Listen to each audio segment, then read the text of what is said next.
Salut et bienvenue sur notre podcast Départ Australie. Moi c'est Julie et après 3 PVT en Australie, j'aide désormais les futurs backpackers à partir à leur tour. Si tu veux en savoir plus sur notre travail ou si tu as des questions, tu peux nous retrouver sur Instagram ou sur notre site internet départaustralie.com.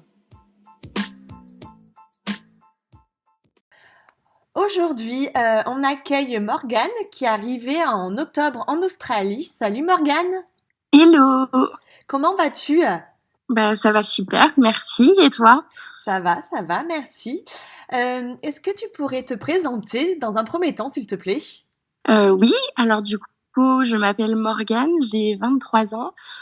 À la suite de la fin de mes études parisiennes, j'ai décidé de partir en Australie avec mon copain. Donc, on est arrivé il y a 4 mois maintenant, avec aucun plan en tête. On n'a rien prévu de particulier, mais du coup, ça fait 4 mois qu'on est là et malgré quelques petites galères, on est très très heureux d'être en Australie. Ah oui, de pas avoir de plan déjà, c'est la meilleure solution parce qu'on ne sait jamais ce qui arrive. Exactement. Et du coup, vous êtes arrivé dans quelle ville? Alors nous, on a fait le choix d'arriver à Cairns pour être un petit peu le plus au nord de la côte est dans un premier temps. Ouais. Notre objectif était quand même de trouver du travail assez rapidement dans cette région. C'est d'ailleurs ce qui s'est passé puisque à peine 10 jours après notre arrivée, on a trouvé un travail à 2 heures au nord de Cairns, dans la Daintree, la forêt tropicale du nord du Queensland. Ah, trop bien! Et vous avez trouvé comment ce boulot? Alors en fait, j'ai envoyé des mails à absolument tous les hôtels, restaurants, resorts de la Daintree parce que c'était un endroit qui m'intriguait et on a été appelé le lendemain de l'envoi du mail, donc c'était assez rapide et je pense que c'était une question de bon timing. Ouais, bah oui. Et du coup c'était des candidatures spontanées. C'était pas suite à des annonces. Voilà, tout à fait. D'accord. Non. Et tu avais déjà de l'expérience, enfin vous avez déjà de l'expérience en restauration? Oui. Moi, à côté de mes études, j'avais toujours travaillé en restauration les week-ends ou les soirs de semaine. Donc j'avais 3-4 ans d'expérience en restauration et mon copain un petit peu moins, mais il en avait quand même un petit peu. D'accord. Et alors, vous faisiez quel job à la Daintree, dans ce restaurant? Alors du coup, on était logés sur place et on faisait, il y avait 3 shifts dans la journée, le petit déjeuner, le lunch et le dîner. Et en général, on faisait 2 shifts par jour. Donc c'était soit on faisait petit déjeuner, déjeuner ou soit déjeuner, dîner. Et on servait les clients, on préparait le petit déj le matin. Le midi, c'était principalement des bus touristiques. Oui. En gros, c'est des tours guidés, des visites guidées de la forêt. Et le soir, c'était les clients de l'hôtel parce que le restaurant où on travaillait faisait aussi hôtel. Oui, donc c'était surtout du service alors. Voilà, tout à fait. Très bien. Et vous étiez logés et est-ce que vous étiez nourris? Non. On était logés, on payait $60 par semaine chacun. D'accord. Donc à nous deux, ça faisait $120 la semaine. Ouais, ça va. Et vous avez quoi? Juste une chambre ou une cuisine avec Voilà, on avait une chambre dans une maison qu'on partageait avec d'autres backpackers. Donc on avait cuisine en commun, salle de bain en commun, mais on avait notre petite chambre très sympa. Bah ouais, grave. Et vous étiez payé combien par semaine à peu près? On était bien payés. Par rapport aux autres boulots que je fais depuis qu'on a quitté la forêt, je me rends compte qu'on était très bien payés, puisqu'on était payés en semaine $28, le samedi 33 et le dimanche 40, je crois, de l'heure. Bien. Donc si on travaillait environ 40 heures par semaine. Ouais. Donc on était à plus de $1,000 la semaine, voire des grosses semaines, on a fait des semaines à $1,500-$1,600. Donc bien payé quoi. Oui, c'était bien payé. Ouais, c'était bien payé. Et vous avez des off? Oui, on avait 1 ou 2 jours par semaine de off. C'était jamais en commun parce qu'on était quand même une petite équipe, donc c'était suffisant. Et oui, et donc vous étiez en novembre, décembre là-bas, donc c'était en plein été. Oui, c'était le début de l'été, donc un petit peu avant la saison des pluies qui a commencé mi-décembre. Et d'ailleurs, vous avez vécu, Oui. du coup... On a vécu l'arrivée du cyclone Jasper Ouais. qui a touché le nord du Queensland le 13 décembre exactement, je m'en souviens. Et s'en est suivi une semaine non-stop de grosses pluies. Vraiment, ça a duré 7 jours. La pluie s'est pas arrêtée. C'était assez impressionnant à vivre. Je suis une petite Française qui avait jamais connu de pluie tropicale comme ça. Ouais, bah oui. Donc c'était assez effrayant mais inédit à vivre. Ça nous a bien rapprochés de la chef du restaurant qui est, du coup, ça fait des souvenirs encore.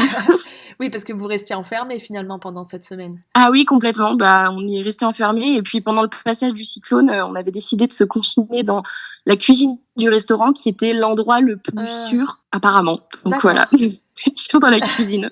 Il y a eu coupure d'électricité. Est-ce que vous avez, il y avait quand même l'eau courante, l'électricité? On n'a pas eu de wifi pendant 3 jours, il me semble, sachant qu'on n'a pas de réseau non plus là où on était. Donc pendant 3 jours, j'ai pas pu donner de nouvelles à mes proches. Donc c'était inédit à vivre en fait. Tout ce petit épisode a été voilà. Ouais.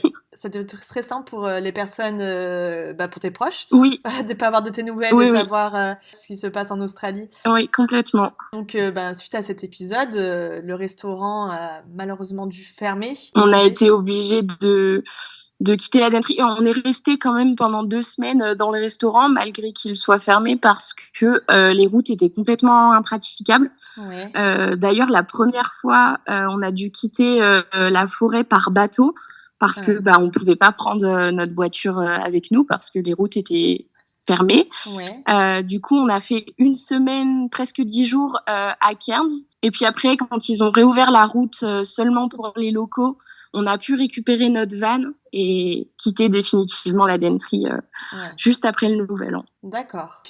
Suite à ça, vous avez cherché autre chose, donc vous avez trouvé un volontariat. Oui, voilà. En fait, quand on a quitté la forêt, on a d'abord cherché du travail. On a fait quelques jours dans une ferme de citrons, mais il pleuvait tous les jours, alors on travaillait pas beaucoup parce qu'en fait, dès qu'il pleuvait, on travaillait pas. Donc, on dépensait plus d'argent qu'on en gagnait, donc c'était un petit peu tendu. Ouais. Du coup, c'est vrai qu'on a eu cette idée de volontariat. Donc, j'ai cherché sur le site Helpix. Il faut payer 10 € pour s'inscrire sur le site, 10 ou 20 €, je sais plus. Oui. Mais après, on a accès à toutes les propositions d'autres qui proposent un hébergement. Soit c'est un hébergement avec la nourriture, soit c'est uniquement le logement. D'accord. Et du coup, nous, on a trouvé ce petit ranch, cette écurie de chevaux de course à 1 heure au sud de Brisbane sur le site Helpix. D'accord. Et donc, vous avez écrit un petit mot comme quoi vous êtes intéressé. Voilà, on a écrit un petit message en présentant notre situation.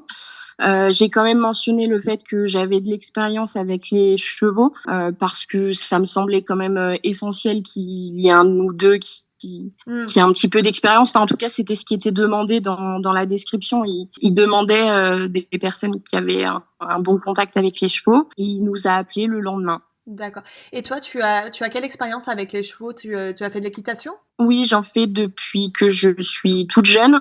Et c'est vrai que ça fait partie de mon quotidien en France. Donc, non seulement ça me manquait beaucoup, j'étais très contente de retrouver ce contact avec les chevaux ici en Australie. Donc, vous êtes allé à ce volontariat. Donc, est-ce que vous étiez logés? Oui, on était logés dans une maison annexe à la leur. On avait la maison pour nous tout seuls. Ah, trop c'était bien. Une grande maison, donc c'était vraiment le luxe. Après plus d'1 mois de road trip en van, ça nous a fait tout bizarre. D'avoir une maison pour soi, ouais. En tant que backpacker, ça fait toujours bizarre de retrouver de l'espace. Exactement. Et est-ce que vous étiez aussi nourris? Oui, alors en fait, il nous a expliqué que on allait faire nos propres courses par nos propres moyens et qu'on lui donnait le ticket et il nous remboursait en espèces. Et c'est ce qui s'est passé. Ah, c'est pas mal. Comme ça, vous choisissez ce que vous vouliez manger. Ah, c'est pas mal, ouais, comme concept. Oui, non, c'était vraiment bien. Puis on avait une grande maison, donc on a pu se faire des des repas Oui. qui nous avaient bien manqué. Oui, vous avez au moins Donc le non, c'était four, cool. Ah oui, on plusieurs avait gazinières. tout. Des trucs que j'avais jamais vus en Australie. J'étais même pas sûre qu'ils en avaient. Et en fait, si. Comme quoi? Four, grille. Et moi, c'est surtout le grille-pain. Je Ah sais pas oui. si c'est parce qu'on était que dans des endroits où il y en avait pas. C'était un truc que j'avais pas revu depuis la maison de mes parents. Donc, vous êtes restés 3 semaines dans ce volontariat. Bon, alors comment se Oui. passaient les journées? Alors du coup, on travaillait 7 jours sur 7. Il y avait un premier temps de travail le matin de 5h à 7h. On nourrissait les chevaux, on en entraînait. Il en entraînait 6 par jour. Donc il y avait 6 chevaux qu'on prenait du pré, qu'on préparait. On faisait l'entraînement avec lui. Puis après, on devait s'en occuper après. Donc ça prenait environ 2 heures le matin. Tu t'occupais aussi des entraînements, Après, il y toi avait aussi? Oui, en fait, les chevaux sont attachés à un petit chariot derrière un tracteur.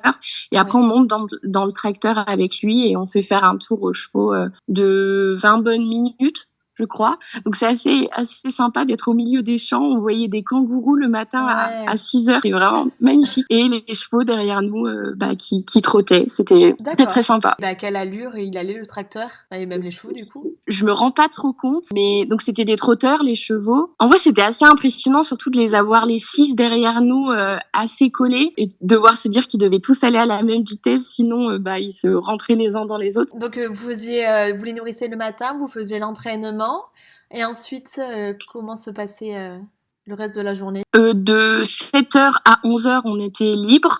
Oui. Donc là, en général, on redormait. Non, c'est vrai que c'est arrivé Oui. une ou deux fois que je me rendorme en fait après 7h parce qu'on s'était levé à 4h30. Ouais. Mais sinon, c'est vrai que là, on profitait de la maison. On profitait aussi du grand terrain. On se promenait un petit peu. Moi, je passais du temps avec les chevaux. C'était super agréable. Et après, à 11h, on y retournait pour 1 heure de travail où là, on faisait des fois un petit peu de maintenance, mais il y avait quelques autres chevaux à nourrir. Et on préparait des choses pour le soir, les serviettes, les seaux. Les bottes de foin, on devait les retourner.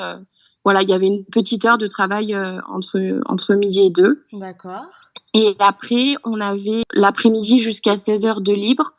Donc, pareil, petite sieste. Et voilà, il faisait très, très chaud. Donc, c'est vrai Oui. que dehors, s'il n'y avait pas vraiment quelque chose à faire, c'était difficilement tenable. Et du coup, à 16h, on retournait travailler pour 2 ou 3 heures. Donc là, on nourrissait les chevaux. Si c'était un soir où ils rentraient de courses et de compétitions, du coup, on devait s'en occuper après. Donc, il y a pas mal de choses à faire. On soigne les petits bobos, on met de l'argile autour des membres des chevaux. Ouais. Voilà. D'accord. Le temps passe vite quand Oui. même. Et donc là, il est déjà 18 ou 19 heures et la journée est finie. D'accord. Et du coup, vous avez pu participer à des courses de chevaux? Alors non, la petite déception, c'est qu'il ne pouvait pas nous emmener lors des compétitions pour la simple et bonne raison que sur place, il n'avait pas le droit d'avoir avec lui des gens qui s'occupent des chevaux qui n'étaient pas assurés ou diplômés du milieu. Enfin, en D'accord. gros, dans Ah, c'est l'hippodrome, dommage. il pouvait pas y avoir de personnes qui ne faisaient pas partie de Hmm. l'équipe, du staff ou qui étaient assurées pour travailler avec les chevaux. D'accord. Ouais, donc c'est dommage Voilà, de mais c'est vrai voir. que on suivait les courses sur le téléphone. Il y a une application qui marche très bien et du coup, on savait en direct si un cheval il gagnait ou pas. C'était très sympa. Il y a des chevaux qui ont gagné de l'écurie où vous étiez? Non, il y en a deux, trois qui ont fini deuxième, mais aucun n'a fini premier. Donc, c'était un petit peu la déception, mais voilà. Mais deuxième, ils gagnent quand même de l'argent, hein. Ah ouais, Les 5 premiers, ouais. d'accord. Ah oui, donc c'est pas négligeable. Voilà, exactement. Et d'ailleurs, il y avait combien de chevaux dans cette écurie? Alors, le propriétaire ne sait même pas lui-même combien il a de chevaux. Ah, C'est pour dire, il en a beaucoup. Après, il en a qu'une quinzaine qui courent en compétition. d'accord. Donc, il en a 15 dont il fait l'entraînement plusieurs fois par semaine et dont on s'occupe principalement. Après, les autres, ce sont des chevaux qui sont soit à la retraite, soit des chevaux qu'il a comme ça dans un pré très très loin. Il y avait D'accord. 15 chevaux qu'on connaissait et qu'on voyait tous les jours, Ouais. dont on s'occupait tous les jours. D'accord. Et est-ce que vous étiez les seuls backpackers à travailler avec les boss? En ce moment, oui.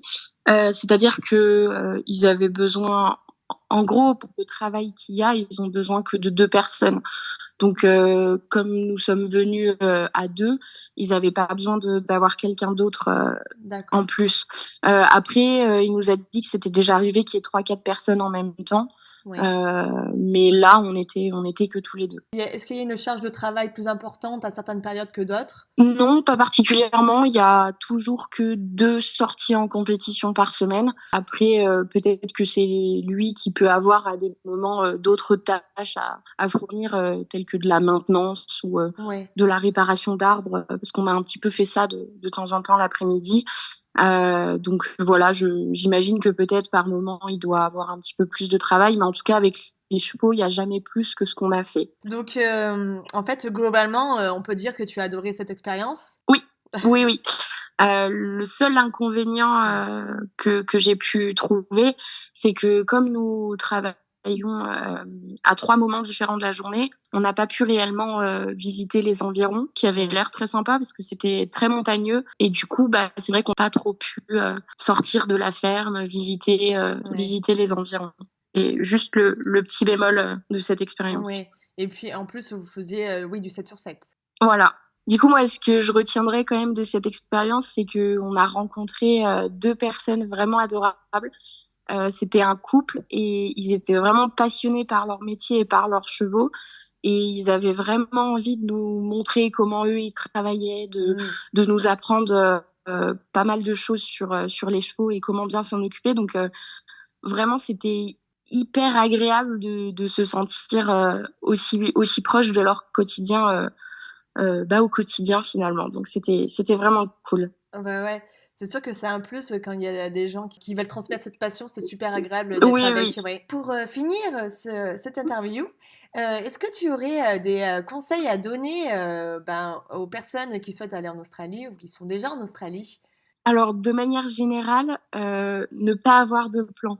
Mmh. Nous, c'est vrai qu'on a essayé d'arriver en Australie en ayant le moins de plans possible, mais au final, on en a toujours un petit peu en tête et en fait, bah, ça se passe pas du tout comme prévu. On travaille 2 jours par-ci et puis après on fait 800 kilomètres. Enfin, c'est vraiment, faut pas avoir de plan. Il faut savoir que tout ne se passera pas comme on l'a imaginé ou prévu. Est-ce que tu as des petits conseils à donner pour ceux qui veulent, faire du volontariat? Alors du coup, bah, la plateforme Helpix est super pour ça. Il y a vraiment beaucoup d'hôtes partout en Australie. Et puis moi, ce que je conseille, c'est vraiment d'envoyer un message très honnête en Mmh. vous présentant et en présentant aussi votre situation. Et je pense que bah, les retours, ils peuvent être que positifs dans la mesure où c'est ce que les personnes recherchent, à accueillir des voyageurs et à leur montrer un peu comment ils vivent bah, chez eux, quoi. Donc je Mmh. pense qu'il faut être honnête et montrer son enthousiasme. Et vous d'ailleurs, est-ce que vous avez dû envoyer beaucoup de messages pour avoir, des retours? On a envoyé en une après-midi, on a envoyé une dizaine de messages. On a eu 7 retours, sachant que bah, l'écurie des chevaux de course était un peu notre préférée. Oui. Du coup, bah, c'est à eux qu'on a dit oui et on a dû dire non aux autres personnes. Donc ouais, donc Et ça on a fait tombait pas bien. mal de routes pour arriver dans l'écurie. Oui, parce que vous étiez plus au nord. Vous étiez vers Cairns et du coup vous Ah oui, avez, oui. oui. Oui, on a fait 22 heures de route. Ah oui, d'accord, donc ouais, bien motivé. C'était celle que vous vouliez, donc c'est trop Oui. bien. Et ben, merci beaucoup Morgane. Est-ce que tu, aimerais, donner ton Instagram pour les personnes qui écoutent ce podcast, s'ils ont des questions pour toi? Oui, avec plaisir. Merci à toi pour cette petite interview. C'était super chouette. Et du coup, mon Instagram, c'est j'aime les granolas, tout attaché, sans S. Eh ben, très bien. Et ben, je te remercie encore, Morgane, et je te dis à Avec bientôt. plaisir.